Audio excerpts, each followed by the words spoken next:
It says Leo XIV confirms Cardinal Fernández. I'm going to reword the headline here. Cardinal Fernández is prefect of the Doctrine. I'm going to pray that this is fake news. And the tone of the Religion Digital one is wishy-washy. Yes, he was confirmed, but if the Pope does this, if the Pope goes through with it, if the Pope keeps him. Pope Leo met with Cardinal Fernández yesterday, and it's the third time. No, it's the third time they've met. Why does my stomach hurt? Because he's there. Like it doesn't mean anything because nothing's been announced. I actually have heard an opposing rumor, again not confirmed, but a rumor from Rome that potentially Archbishop Anthony Fisher from Australia will be the new head of the DDF. By the way, my name is Joe McLean. I host a radio program called A Catholic Take, where we look at the world through a Catholic lens. I'd love for you to hang out with us. If you like it, give it a thumbs up and let us know what you think in the comments below. I saw this story yesterday, and I'm praying, and I want you to pray with me that this is fake news. Totally fake news. That's the goal. That's what we want this to be. We do not want this to be true in any other way. But the headline over at the Gloria TV Post says, newspaper says Leo XIV confirms Cardinal Fernández. I'm going to reword the headline here. Cardinal Fernández is prefect of the Doctrine. I'm going to pray that this is fake news. Pope Leo XIV has received Cardinal Fernández for the third time today, it says, according to religiondigital.org. He says he answered yes to the Pope's question about as to whether he could count on him. And Leo XIV confirmed him as head of the Congregation for the Doctrine of the Faith. Now, I tried to verify this one way or the other yesterday, and I was unable to do so, which is what leads me to have some hope that this is fake news. This isn't true.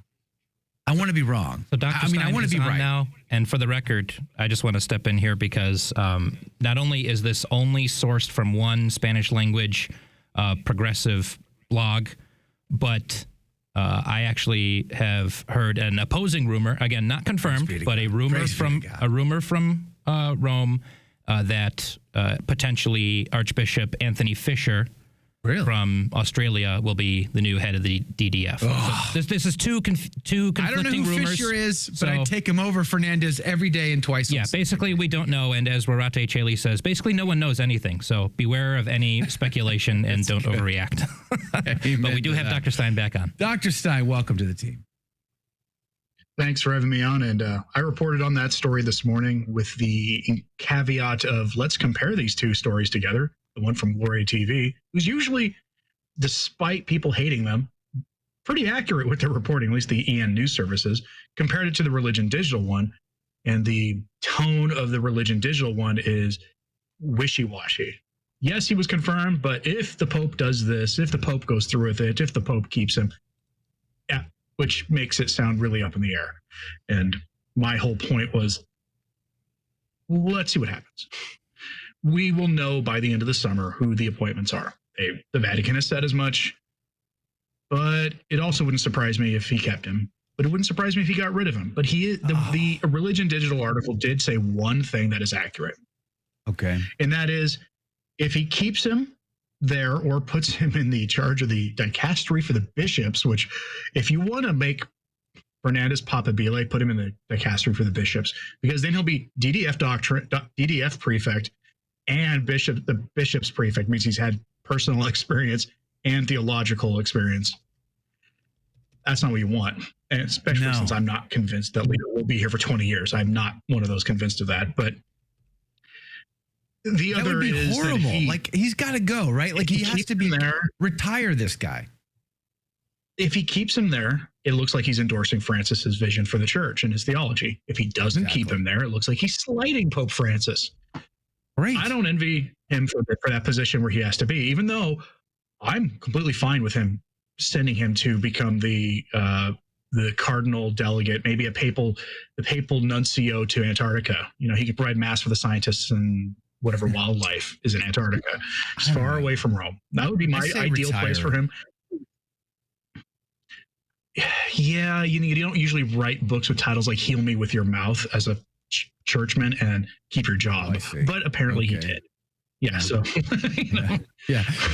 So you're saying that if we made him a nuncio to Antarctica, he won't be writing books at that point. We could Right, it's either sort that of or protect if he our wants- interests by keeping him busy. If he wants to keep his enemies closer, then, and if he sees them that way, then making him also in charge of the Vatican Archives would be fine, because it makes him a librarian. Basically, the Vatican Archives are not as interesting as the books in Hollywood make it out to be. Unless you're a historian, maybe the Third Secret of Fatima text is there, but beyond that, it's not that interesting of a place. unless you're a historian. But put him in there where he can't really do anything except, I don't know, figure out how to fit some more filing cabinets in the Vatican Archives or something, Sure. and just be done with him. But just, we will know soon. But I will point out that they had a consistory this morning for the canonization of saints. Right. And as of right Acutis is now, back on the table. Well, not just back on the table, his date was announced for October. But not only do they have a consistory, meaning the cardinals were there to discuss these things, there were no announcements made. So there's nothing on the Vatican website. I looked at the Vatican. I looked up the Vatican website this morning just to check to see if anything had been said, and nothing, which is why I said I was unable to confirm this. Oh, don't say that.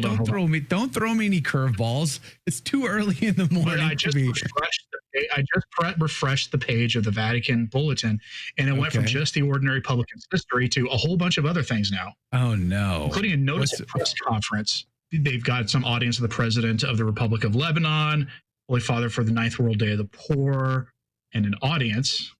Perhaps we should check the audience. Perhaps we should check the audience. His Eminence Cardinal Luis Tagle will be there, and Cardinal Fernando Vergez Alzaga. How about we do this? How about we do this? Let's get producer Jake to drill into those. Jake, go onto the Vatican News website. Check out the daily briefing at the Vatican website. See if you can find anything about an audience with Fernandez, if you can. Pope Leo met with Cardinal Fernandez yesterday, and it's the third time. No, it's the third time they've met. Why does my stomach hurt all of a sudden? Because he's there. Like it doesn't mean anything because nothing's been announced. But he met with Cardinal Fernandez. Yeah, exactly. But Cardinal Fernandez met with Pope Leo for the third time so far in the pontificate. Nothing was announced regarding it. And a blog came out from Religion Digital from Spain, which said that they had one source that claimed that in the various audiences, the Argentine cardinal answered yes to the Pope's question about whether he could count on him, and Leo XIV confirmed him as head of the Doctrine of the Faith.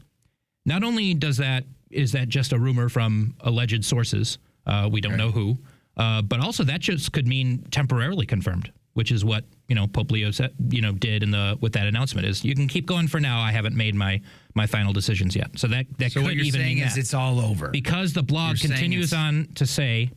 The continuity or replacement of Tucho will set the tone for the new era. Just all speculation. It's really just all speculation. Which is exactly what I went over in my live stream this morning. Yeah, there you go. Yeah. But I also wouldn't be surprised if it was true, because it's the easiest option. But it's also wouldn't surprise me if it wasn't true. I mean, didn't Francis keep Mueller on for years? Right? Was it? For a while, yeah, he did. Yeah, that's different though. But also, it's different because we like Mueller and we don't like Fernandez. Well, no. Mueller's okay. Mueller's not a rock star theologian. He's okay, but Mueller didn't write "touch me with your mouth." Yeah, I mean, come on. And Mueller was also theologically more liberal at that time. Right. If you go back to like 2005 and Cardinal Mueller's name comes up, nobody put him among like the traditionally conservative cardinals. He kind of moved into that position after Amoris Laetitia, and even then only with great struggle. He spent a good 2 or 3 years trying to defend Amoris Laetitia. Right. Yeah. So, Cardinal Mueller was on a journey. So it's not an apples and oranges thing unless suddenly Fernandez comes out and starts defending the church's actual teaching on homosexuality or something, and on marriage and the rest, which would be weird. And not just repeating it in a document where he then contradicts it, but actually defending it. Did you like that video? It's okay. You can admit it. It's perfectly fine. Hey, we cover the big stories of our day, from inside the church to outside the church to all points in between, and we do it from a Catholic perspective. It's called A Catholic Take. It's a radio program Monday through Friday. We live stream it right here on this channel, by the way, so make sure to subscribe, like, and share. We would be very grateful to you. And don't forget, you're going to want to watch this video right here because you don't want to miss anything.